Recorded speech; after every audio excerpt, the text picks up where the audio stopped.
This video will cover our study of kinetics and equilibrium. Kinetics is chapter 17. We're going to do a brief introduction to what it is. And equilibrium is chapter 13. We're also going to do a brief introduction to what it is. Let's start with kinetics. Kinetics is defined as the study of the rate or the speed of a chemical reaction. All reactions have something called an activation energy, which is abbreviated with an EA, and this is the minimum amount of energy required to initiate a reaction. In an energy diagram, which you'll see in more detail on the next slide, it is always the reactants to the top of the peak, as you can see here. So reactants to the top of the peak represents the activation energy. That peak is called the activated complex, which we'll primarily abbreviate AC. And this is the intermediate or unstable state that exists between the reactants and products. Last PowerPoint, we briefly discussed endothermic and exothermic. We're going to go in more detail here. An endothermic reaction, we've already learned that the reactants are going to be lower in energy than the products. So we're going to have to add heat or energy for the reaction to proceed. The activated complex would be right here for this one, and the activation energy is from here to here. So it's got a pretty large activation energy, meaning it's probably going to be a fairly slow reaction. An exothermic reaction, on the other hand, you have your reactants and your products. You'll notice that the reactants are greater in energy than the products. So there's excess energy available, so it's going to release energy or heat. Again, the activated complex is here, but notice that the activation energy is much smaller. Lower activation energy usually means a faster reaction. Let's now talk about the different factors that affect reaction rate. As you can see, I already have it written up, but we're going to discuss it. So size, shape, and orientation. Larger molecules are slower than smaller ones.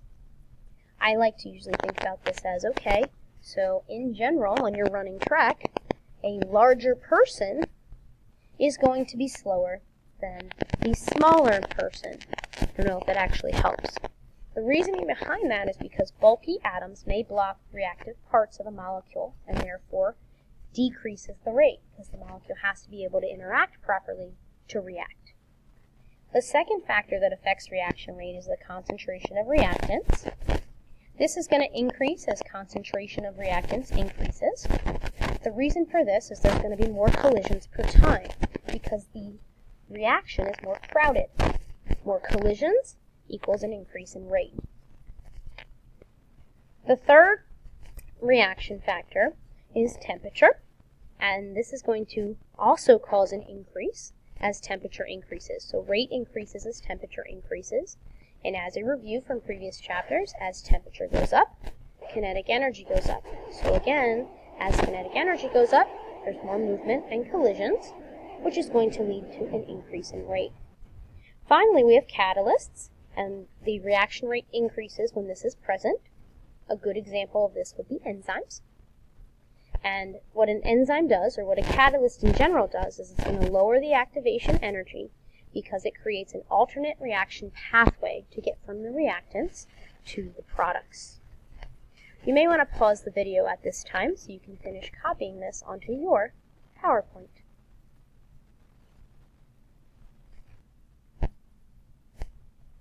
That was our brief introduction to reaction rate and kinetics. Now we're going to talk about equilibrium. We have a couple of key terms here. Dynamic equilibrium is when the rate of the forward process in a reversible reaction balances out the rate of the reverse process. In general, in chemical equilibrium, the forward rate of reaction is going to equal the reverse rate of reaction. Notice equilibrium has the word equal in it.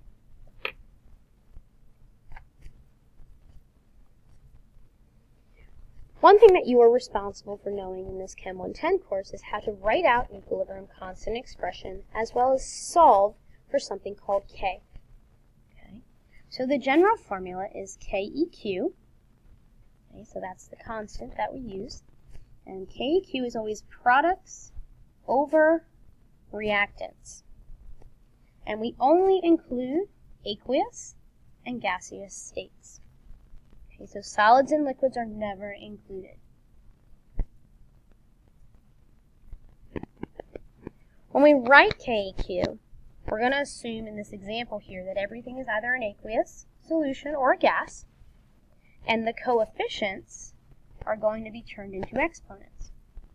So the expression for this would be K equals products, capital C, raised to the lowercase c, times product D, raised to its coefficient, lowercase d, divided by A, raised to its coefficient, little a. Multiply that by B, raised to its coefficient, little b. Okay? And that would only be true if they were all aqueous or gas. So let's do an example, and then you'll get to try one. So the example problem would ask you to write the expression as well as solve for K with the given numbers. So we'll write the expression first. They're all gases, so that's good. K equals our ammonia, the NH3 is going to go on top because it's a product. It's going to be squared because of the 2. And then our N2 is going to go on the bottom. It doesn't get an exponent because it doesn't have a coefficient. And then we're going to multiply that by the H2, and we're going to raise the H2 to the 3rd because of the coefficient. To solve for K, I just plug in my numbers. So NH3 is 0.00018, and it's going to be squared, divided by N2, which is 0.071, times H2, 0.0092 cubed. And then you plug it into your calculator, and you should end up getting something close to 0.59. K does not have units because it's actually a measure of the activity of substances, and so we do not provide it with a unit. What I would like you to do now is try the practice problem. First, write out the K expression like we did here, and then solve for K. Pause the video now. Once again, all the substances were gases, so we don't have to remove any of them from our equation. And the SO3 is a product, so it goes on top. It gets the 2 because it's got a 2 in front. And then that's going to be divided by the SO2 squared because of its coefficient of a 2 times the oxygen.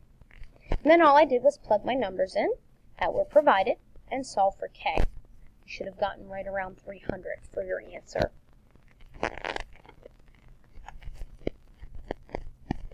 So let's kind of dive a little bit deeper into what K actually tells us. Like, what does it really stand for? What is its purpose? If I have a large K value, that means I have a lot of products and not a lot of reactants. Okay? So if I want to reach equilibrium, what's going to end up happening is I'm going to want to shift my reaction toward our reactants. Okay, because I'm going to increase those. So I'm going to shift it this way. If I have a small k, I have a very large r versus a very small p, so they're not equal to each other. So to reach equilibrium, I'm going to go the other way. So I'm going to shift toward my products to increase them. So I'll shift this way. And if k equals 1, our products and our reactants should be pretty equal, right? Because anything divided by itself is 1. So when k is very close to 1, we say that it's at equilibrium. The type of test question you could see is similar to the example here. It says, which direction will the reaction most likely progress given the following k values? So pause the video and try to answer these. The first k is fairly large. Notice it's 10 to the 25th. So because it's large, we're going to want to shift in the direction of the reactants, or to the left, as the arrow shows. The second k is pretty small because it has a 10 to the negative 12 exponent. So instead it's going to shift the other way. It's going to shift to the right, because we have a small k and we need to increase the amount of products. The final part on equilibrium that you're responsible for are going to be shifts in equilibrium. There's a bunch of them. You're going to want to memorize these for the upcoming test. So when we have an increase in reactants, right, we want things to be pretty equal. So if I add extra reactants, I'm going to have to shift away from them. So I'm going to shift this way. I'm going to shift toward my products. If instead I decrease my reactants, I'm going to need more of them. So I'm going to have to shift towards them. Same is true for the increase and decrease of products. If I increase my amount of products, I have too many. So I want to shift away from them. And if I decrease my products, I have to replace them. So I'm going to shift towards them. For pressure, this is only if it's gases. It doesn't matter whatever else is present, only the gases matter.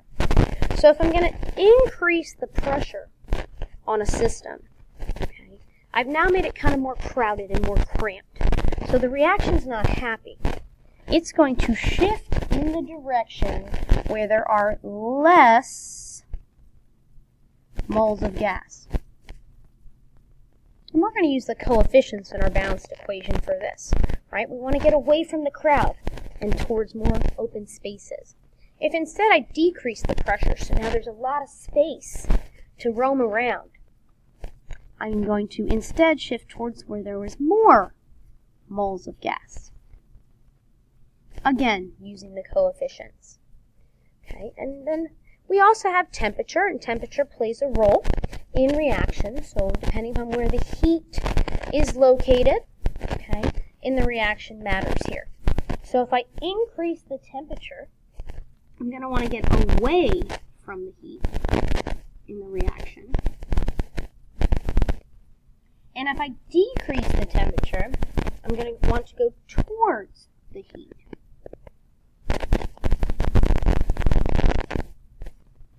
In the reaction. So I like to think of it this way. If it's hot outside, I don't want to be standing near the fire. I want to get away from a fire. When it's cold outside, I would much rather be near the fire as opposed to far away from it. So that may help a little bit. And then finally, we can also apply the stress of a catalyst. So if I add a catalyst, there is actually no change in equilibrium because catalysts only affect the rate of reaction, not the shift that occurs in equilibrium. You're going to get a chance to kind of apply some of these on the next slide.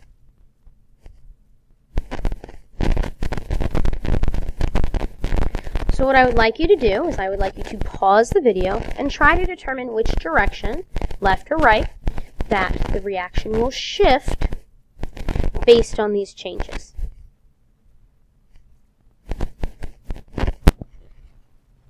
So these are the answers you should have. When I increase N2, I should shift away from it. If I remove O2, I have to shift towards it. If I increase my N2O, I want to get away from it. Where if I decrease it, I'm going to go towards it. And then for pressure, I have to look at the coefficients. So I have 2 here and 1 here for a total of 3. And on the other side, I only have 2. So those are the numbers I'm going to use to determine which direction. If I increase the pressure, I always go towards less moles of gas, which in this case is going to be to the right, towards the products. If I decrease the pressure, I'm going to go towards more moles of gas, which in this case is going to be towards the reactants. If I increase the temperature, here's my heat. I want to get away from the heat, so I shift towards the products. And then if I decrease the temperature, now I'm cold, so I want to go toward the heat, so I go to the reactants. And finally, if I add a catalyst, nothing changes. That concludes our study on kinetics and equilibrium.